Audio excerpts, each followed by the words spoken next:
is kind of a strange thing that we do.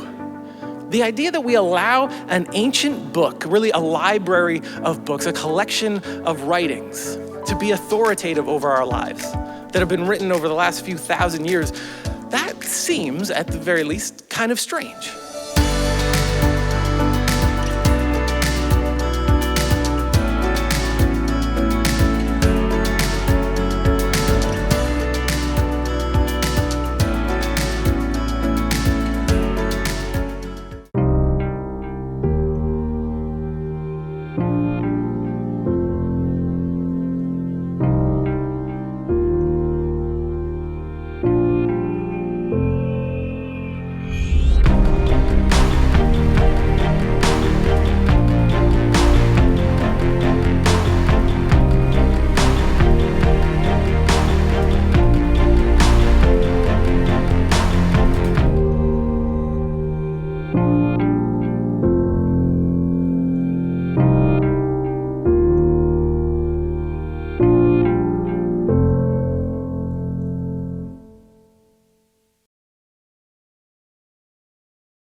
Hey everybody, welcome. My name is Pete, and if you are joining us from the Waterloo campus live, welcome. If you are joining us from the Kitchener campus live, welcome. And if you are at home, just, like on the couch sipping some coffee, welcome. We're so glad that you made some time today to spend with God and to hopefully learn something new, because I'm going to talk for about 30 or 40 minutes now, and I'm hoping to give you at least something that maybe is new to you and that you'll learn something today. And what we're doing is we're in week 2 of this series that we're calling Real Good Questions. And I wanted to just spend a minute on the title here, because we spent some time thinking about what should we title this sermon series, and we knew that we wanted to do this. We knew that we wanted to talk about examining the challenges to Christianity. We knew that that's kind of where the series was going to go. We're going to talk about what are the good questions that people ask about Christianity, what are the stumbling blocks to Christianity when people have these questions, and if they don't get answers or perspectives on them, then it kind of shuts their whole investigation of Christianity down. We knew that's what we wanted to talk about. We weren't sure what the main title was going to be, and then we came up with this idea. Well, we want to affirm the idea of asking questions. We wanted to say, there are really good questions that you can ask, and that questions aren't a bad thing. Being the person with all the questions isn't a bad thing. In fact, it's a good thing, because it means that you're thinking. And God gave us brains so that we could think. And so if you're a question asker, then this series is for you. And I wanted to just begin today by saying it is a good thing that you have questions, and hopefully this series will provide you with some answers or responses or perspectives that will help you in maybe some of the questions that you've been carrying around. And so here's the question that I'm going to be tackling this morning, and I framed it this way. Why would I allow the Bible to be authoritative in my life? Why? Maybe you know this already. Christians believe that the Bible is a source of authority for us, that we allow the Bible to be authoritative over our lives, that we submit our lives to the teaching of the Bible. And so you may have asked the question before, why would I do that? Why would I allow this ancient book to be authoritative over my life? And what it means that it's authoritative is that it shapes our worldview, that we allow it to shape our view of ourselves, what it means to be human, that we allow it to shape our view of God, who God is, that we allow it to shape our relationships with other people, that we allow it to shape what we think of creation. We allow it to shape our worldview. We allow the Bible to shape our morals. We allow the Bible to teach us what is good and what is evil. We allow the Bible to teach us our values. What should we value? And we value things like forgiveness and mercy and justice and joy and love and peace. And we have these values, and we get them from the Bible, and we submit to those values. But maybe the most important thing, and the thing that you have wrestled with throughout the years, is this idea when it comes to authority, and to say that the Bible is authoritative over my life. Is that one of the things that it means to say this is that you allow the Bible to challenge you. You allow the Bible to challenge how you think, the things that you believe, the things that you maybe feel. And that you go to the Bible and you allow it to teach you, and when you are at odds with that, you wrestle with it, and you do your best to submit to the teaching of the Bible, even if it's contrary to what you think or have believed in the past or what you feel. And I just wanted to begin today by acknowledging this, on the face of it, is kind of a strange thing that we do.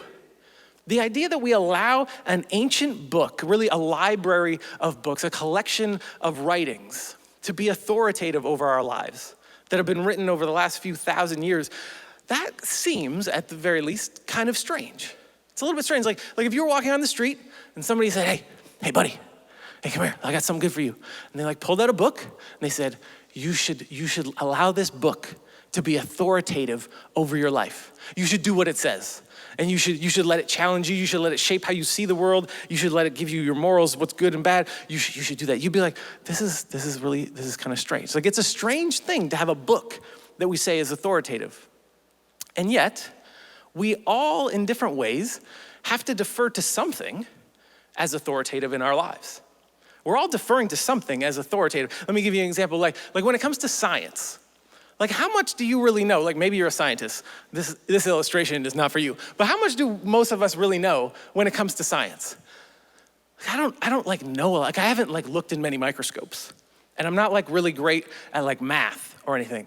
So when you ask me, do you believe that the world is round? I'd be like, yes, I believe the world is round. And then if you were to say, well, can you prove that to me? I'd be like, I don't know. Do you have a spaceship? We could maybe go look at it. Other than that, I think it has something to do with Copernicus and maybe Pythagoras, and it has to do with math. I think maybe somebody with math could teach you. That's about the best I could do as far as proving that the world is round. So why do I believe that the world is round? I believe it because I have chosen to submit to other authorities that have taught me that the world is round. And this is how we learn most of what we believe in life. Somewhere along the line, somebody teaches us something and we submit to their teaching. This is happening right now. This is gonna be controversial. Just buckle up for a second. This is happening right now with the vaccines. And it doesn't matter which side of the vaccine thing that you're on, and I'm not trying to make an example of which side I'm on or anything, but no matter which side you're on when it comes to vaccines, you are likely trusting an authority source about whether or not you think that that's a good idea or not, right? You didn't make the vaccines. You're not a scientist. You didn't get it, bring it home, look at it, study. No, you read something or you watched something, you listened to an authority source about it, and you're trusting them about whether vaccines are good, vaccines are bad. We all do this constantly. This is what life is like. Even if you say, no, I don't trust any authority sources, I am the authority. Well, then realize that. You're saying that you are the authority source, which may seem good for you, but just ask some of the people that are closest to you. Ask someone your closest friend, say, hey, could I be the authority source over your life like how I'm the authority source over my life? And see what they say, because you'll probably be surprised that they would not be comfortable with that. And perhaps their discomfort should lead you to question how comfortable you should be with being the authority source over your own life. And so this is what I want to talk about today. Why would I allow the Bible to be authoritative in my life? It's such an important question, and whether you wrestle with the idea of authority just overall, to begin with, or you wrestle with the idea of like a book, like an ancient book being authoritative. I don't know if I can get there. What I want you to do is just don't outright reject those ideas until I give you a framework or a picture of what it looks like and what it means to allow the Bible to be authoritative in your life. And this is such an important question that we should be able to answer, especially if you're already a follower of Jesus. Many of us, you would say, you could answer this question, you'd be like, I let the Bible be my authority source, I've just learned to do that, but you can't explain why. And so if you were discipling someone else, if you were discipling a grandchild or your neighbor or your friend or your kids, and they ask how does this work? What is the reason that we allow the Bible to be authoritative? You'd be kind of at a loss for words. And so what I want to do today is really simply give you a framework for how to answer this question. And I won't be able to answer all the questions, but hopefully from this framework, you'll be able to begin to wrestle and ask the right further questions and know the perspective to have on answering this question of why would I allow the Bible to be authoritative in my life? So here we go. Here's where we're going to begin. Where does the Bible come from? How do we end up with the Bible? It's going to become eventually an authority source for Christians in our lives. But where does it come from? Really simply, this is where we begin. The resurrection of Jesus. The foundation of Christianity rises and falls, like Christianity rises and falls on the resurrection of Jesus. Paul, writing to the church in Corinth, says it this way: if the resurrection didn't happen, we are fools and we are most to be pitied. We're fools. Like he's like, if this didn't happen, if Jesus didn't die and 3 days later rise from the dead, then like shut it down. Like, which is really surprising that he wouldn't say like, if it didn't happen, Jesus still said a lot of really good things. We could still learn a lot from him. He's like, no, this is black and white. If this didn't happen, shut it down. There's no, like, we're most to be pitied. And yet if it did happen, then what it means is that Jesus has conquered sin and death. He holds the keys to hell, and he is now the king of heaven and earth. Either it didn't happen and we are most to be pitied, or it did happen and Jesus is both our Savior and now our Lord. This is huge, and this is the foundation of Christianity. And I realize that for some of you, you're like, so you started off by saying that we want to talk about how a book is going to be authoritative over our lives, and now we've jumped right to believing that Jesus rose from the dead, and you're about ready to check out, but please don't check out. And let me just give you like a quick tangential kind of apologetic for why this is a reasonable idea. Most historians, many historians, who aren't even followers of Jesus, believe that the most plausible historical argument for the birth of the church, for the movement that would become Christianity, is that Jesus rose from the dead. You can hypothesize all these other reasons of where the church came from, and yet none of them are as good of a historical argument that, what happened? These people that saw him die, 3 days later, and after that, they started to see him alive again. It wasn't just like a dream or like a vision that they had. They saw his body alive. And that's why they were then willing to give their lives to share this incredible good news. And so, okay, back to the main argument. The foundation of Christianity, the resurrection of Jesus. And now let me show you some of the words that Jesus says in the book of Matthew, right after his resurrection, and he appears to his disciples and they're on a mountain. Look what Jesus says. Then Jesus came to them and he said, "All authority in heaven and on earth has been given to me." There's our word for the day. So who has all authority in Christianity? Jesus. The resurrected Jesus appears to his disciples and he says, who's got the authority? Me. I am the one who now has all authority. And so what it means to be a Christian is to be someone who wants to submit to King Jesus. This is what he's saying here. But now look what he says after this. Therefore, go and make disciples of all nations, baptizing them in the name of the Father and of the Son and of the Holy Spirit, and teaching them to obey everything I have commanded you. And surely I am with you always to the very end of the age. Jesus, the one who has all authority, says to these disciples, these apostles, I want you to go out and I want you to teach other people that I'm the one who has all authority. And I want you to teach them to submit to me. I want you to teach them to obey everything that I've taught you. I want you to go out and proclaim this good news that Jesus is now the King of heaven and earth. And so here's the argument that I want to make.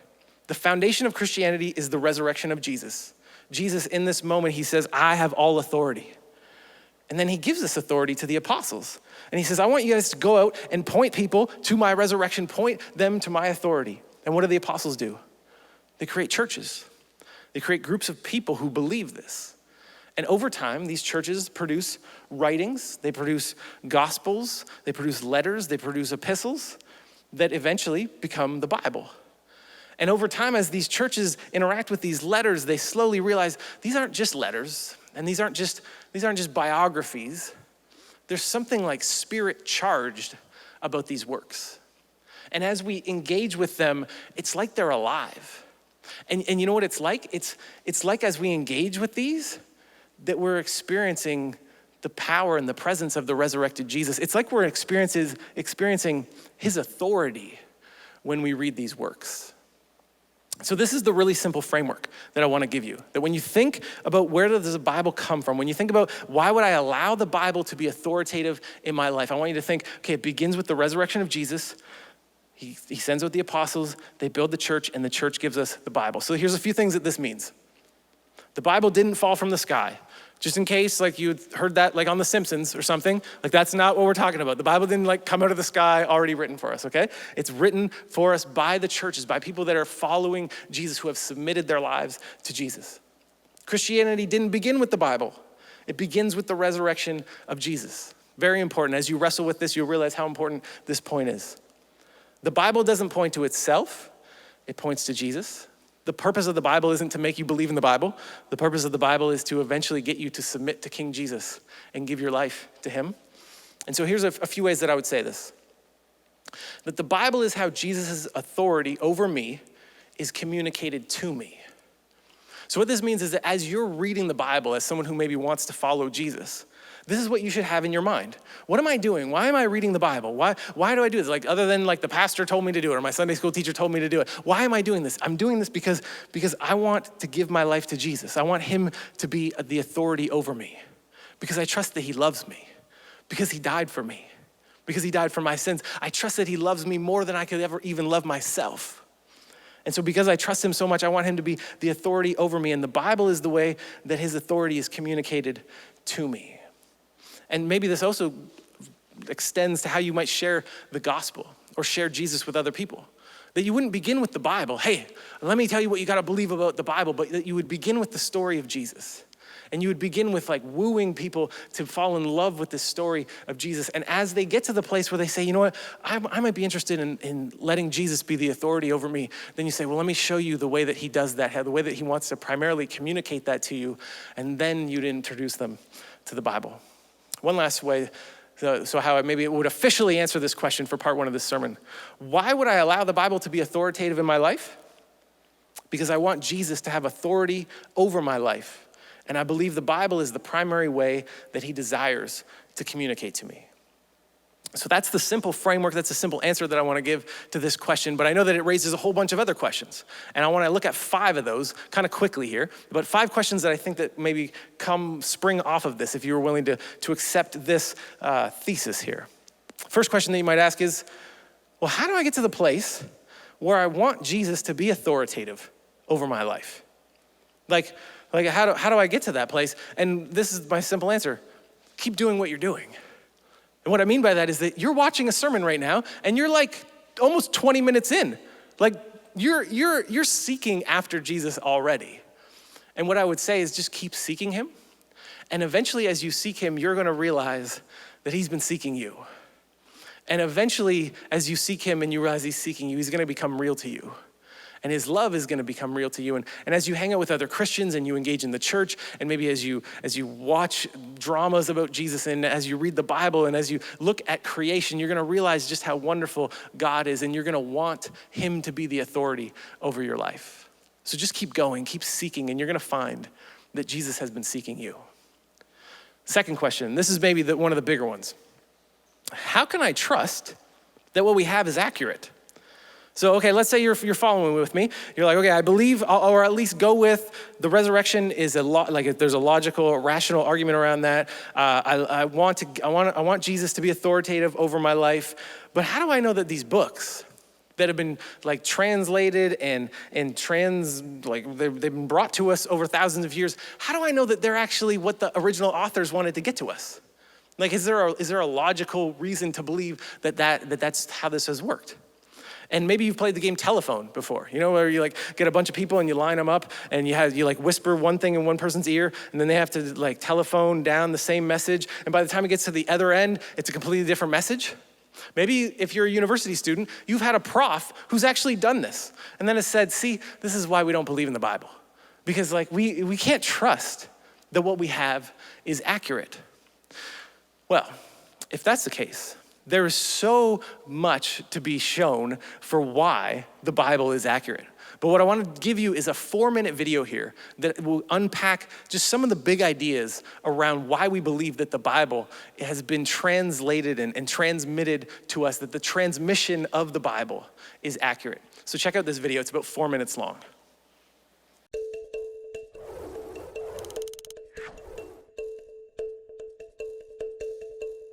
Is today's New Testament the same as the original that was written 2,000 years ago? Or has the original been hopelessly lost? After all, not one of the original manuscripts still exists. New Testament critic Bart Ehrman asks, what good is it to say that the original writings of the New Testament were inspired? We don't have the originals. We have only error-ridden copies.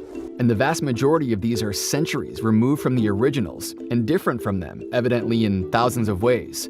There are more variations among our manuscripts than there are words in the New Testament. If we can't trust the New Testament, we can't trust what we think we know about Jesus of Nazareth, and there's no such thing as authentic Christianity. Let's look at this more closely. The New Testament, and all significant literature from the ancient world, is reconstructed into its original form by comparing manuscript copies that have survived. To determine the reliability of this reconstruction, historians ask 3 questions. How many copies exist? How long is the time gap between when the original was written and when the earliest surviving copy was made? And how significant are the differences between the copies? The experts have more confidence in their reconstruction of the original text when there are lots of copies to work with, the time gap is short, and the differences are relatively insignificant. Historians are confident they have reconstructed the original works of Plato and Homer with a high degree of accuracy. So let's compare these works to the New Testament. We have 219 copies of Plato, 2,300 copies of Homer, but when it comes to the New Testament, we have an overwhelming 5,700 manuscript copies in the original Greek alone. In comparison with the average ancient Greek author, the New Testament copies are well over 1,000 times more plentiful. If the average sized manuscript were 2½ inches thick, all the copies of the works of the average Greek author would stack up 4 feet high, while the copies of the New Testament would stack up to over 1 mile high. This is indeed an embarrassment of riches. But how much time elapsed between the original writings and the earliest surviving manuscript copy? 1,300 years passed before the first surviving copy of Plato was written, and only 400 years for Homer. How about the New Testament? Just 35 years. In the world of ancient literature, this is a blink of an eye.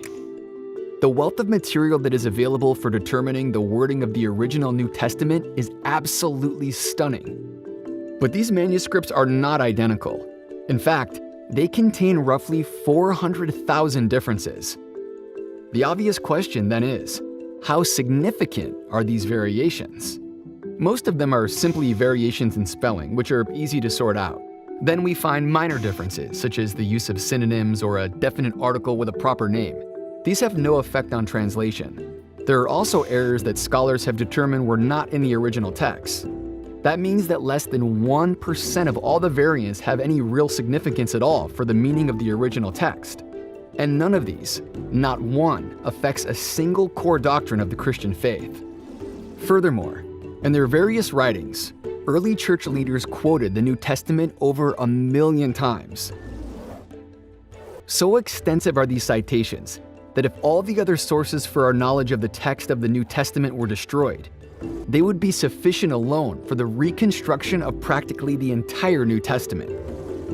The overabundance of early and accurate manuscripts and quotations from those manuscripts combined to make reconstruction of the original Greek text of the New Testament virtually certain. The books of the New Testament you read today are the same as the original writings penned nearly 2,000 years ago. So there you go. I hope that was maybe a little bit helpful, or at least begins to give you the landscape of just how many manuscripts we have. Like, the documentation is wild compared to any other historical source. And so hopefully just some of those pieces at least set you on the journey of being like, this is worth investigating. Like, I can't just write this off with like a simple illustration of like, you ever play the telephone game? That's why we don't believe in the Bible. Like, we have way better arguments to be made against that. Okay, question number 3. Question number 3, here we go. How do we know that they chose the right books? How do we know that the books that we have are the right books? Maybe you've heard and maybe you've read something along the way where you're like, yeah, at some point, the church decided which books are in and which books are out. And in some ways, that's true. There was a decision to be made around which books would be in, which books would be out. But it's not so much that the books were chosen as much as the books were recognized.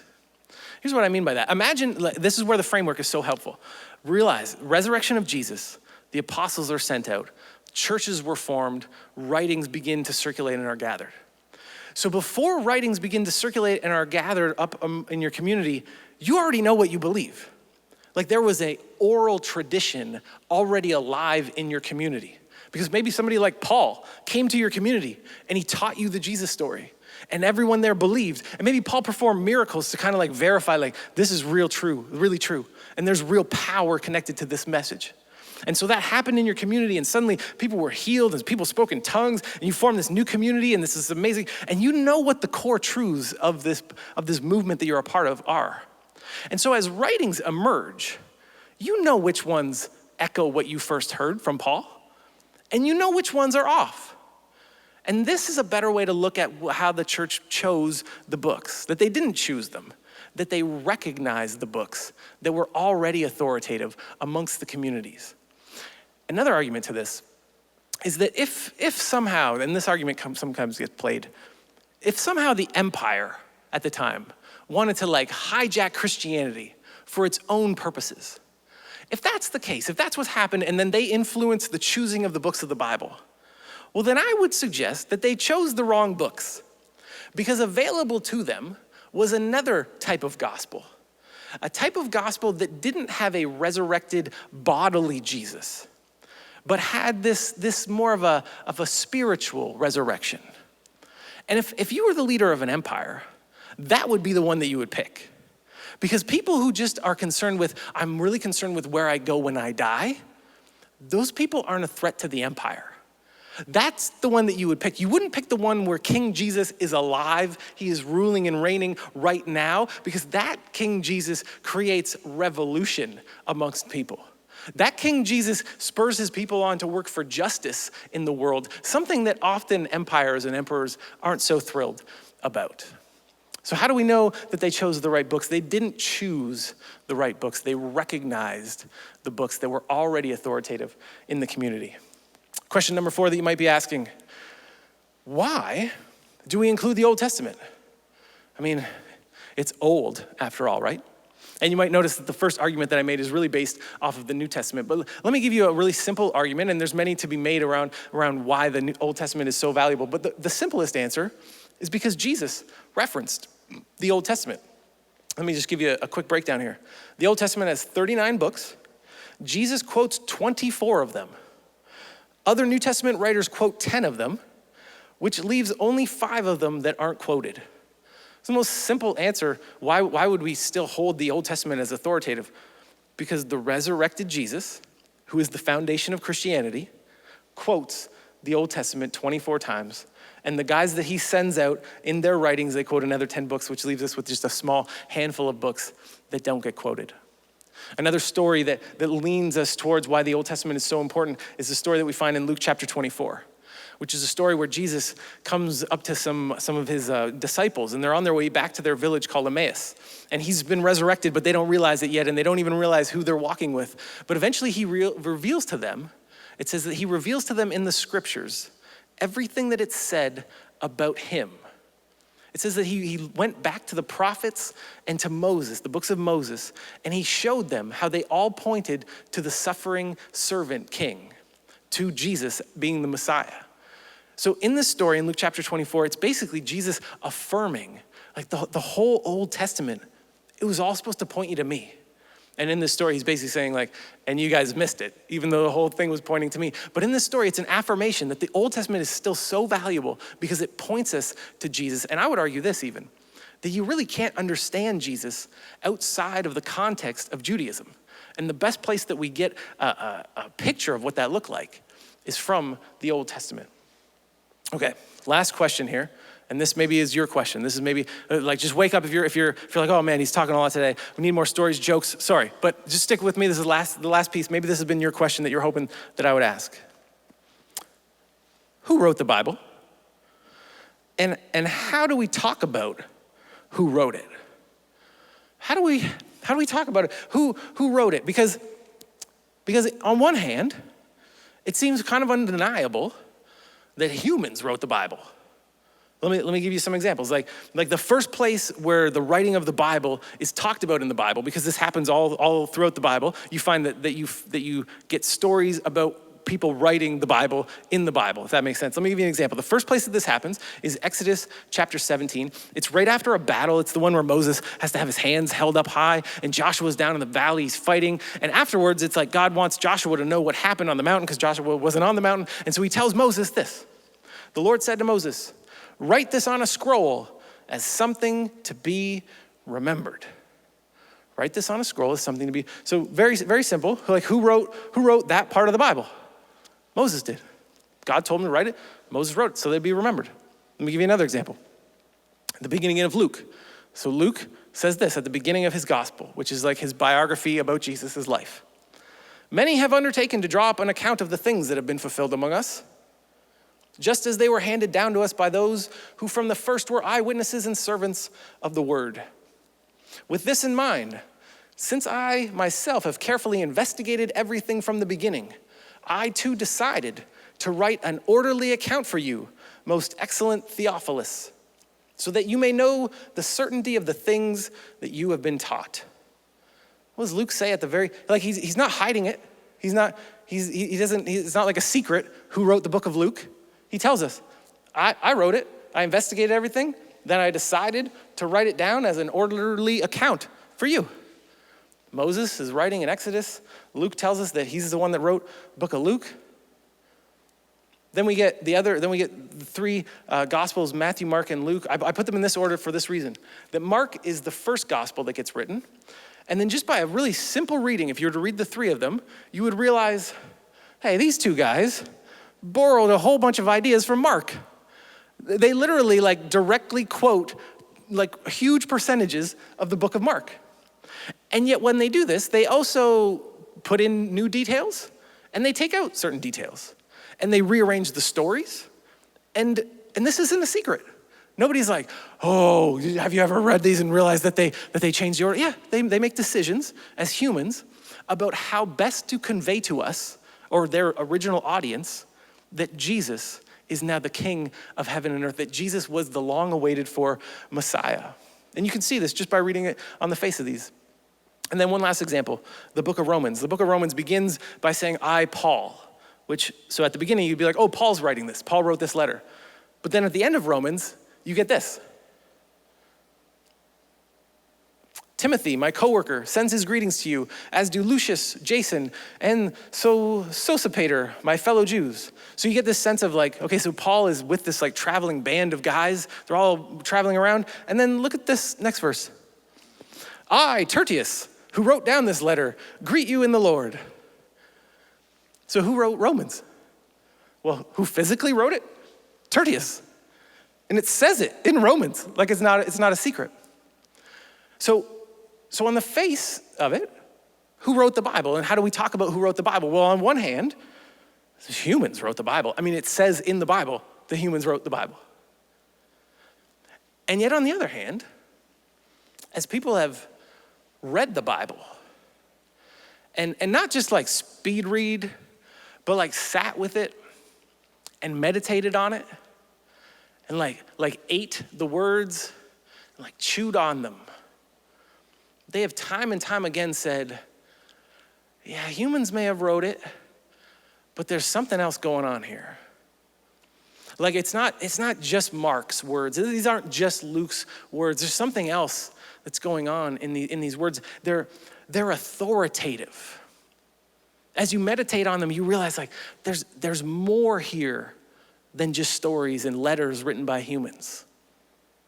You know, one of the things that they said about Jesus when he taught is that when you sat under Jesus' teaching, that you would walk away and you would say, he speaks with such authority. You know, we hear that and maybe you wonder like, what does that mean? Was he like banging the table like he speaks with such authority? I don't think so. I think it means that when you heard Jesus teach, that the Spirit of God would work within you and would confirm what he's saying to you in your soul, and it would convict you. It would cut like a sword to the deepest parts of you. And that you would feel like that, there's just authority there. That's what people have said for centuries about the Bible. That as we encounter these works, like as we read them, we encounter the resurrected Jesus, and his words speak this a powerful truth to us. And so who wrote the Bible? How do we speak about who wrote the Bible? Well, I think Paul gives us a great word. Paul, writing to one of his disciples, Timothy, says this: all scripture is God-breathed and is useful for teaching, rebuking, correcting, and training in righteousness, so that the servant of God may be thoroughly equipped for every good work. I love this word, God-breathed. It's this beautiful metaphor. I say metaphor because God doesn't have lungs, right? Like it's a personification of God. But this idea that like Mark didn't just write Mark, but Mark wrote and God breathed into Mark. And he brought this incredible life. He put this incredible life into this book. And that as people reread these words, he continues to breathe life into the person reading it. That this book is God-breathed, which holds together this amazing mystery. That the Bible is both written by humans and yet breathed into by God. Which I love because it seems that the story that the Bible is telling is of a God who consistently and persistently wants to do things not in spite of humans, not working around humans, but he wants to work through humans. So I love that his word to us, even in bringing that word to us, he has partnered with us in doing this. And I think it speaks to his desire that we would bring him glory by allowing him to work through us. That some of the most beautiful pieces of love and art are when we allow God to work through us. And so hopefully this has been helpful and it has helped you answer some of your real good questions. Hopefully this framework and some of the answers and ideas that I've thrown out there will help you to wrestle. Because when it comes to the Bible, like even when you make the decision, like I'm gonna allow this to be authoritative over my life, even once you make that decision, there's still a lot of wrestling that you're gonna do. There's still a lot of challenges that you're gonna do, but hopefully this framework will be helpful to you. And hopefully you will eventually come to see that the Bible is this beautiful gift given to us by God through his church and through his Spirit. And that if we allow it to be authoritative over our lives, we will find that it leads us consistently to his son, Jesus, who loves us so much. And that this Jesus desires for us to be led in the way of truth and in the way of abundant life. Let me pray for you before you go. God, regardless of where we are on this journey with the Bible, God, I pray that you would give us faith. Faith to believe that these words are accurate, that these words are yours, that we can trust these words. God, for those who aren't at the place yet, there's still a stumbling block. There's still a question yet to be answered. Would you build up faith in them? God, we believe that faith is a gift from you. So would you give that to people who are seeking you right now? May they find that you are seeking them. And God, for those of us who call ourselves followers of Jesus, would you draw us back to the Bible? We've all had so much extra time in quarantine, and yet I wonder how much time we've been spending with the Bible. And so God, would you draw us back to the Bible, and would you confirm for us once again how it consistently leads to your son? And may we have these remarkable encounters with you because we trust and because we allow the Bible to be authoritative over our lives. We ask these things in your son, Jesus' name. Amen. Grace and peace be with you.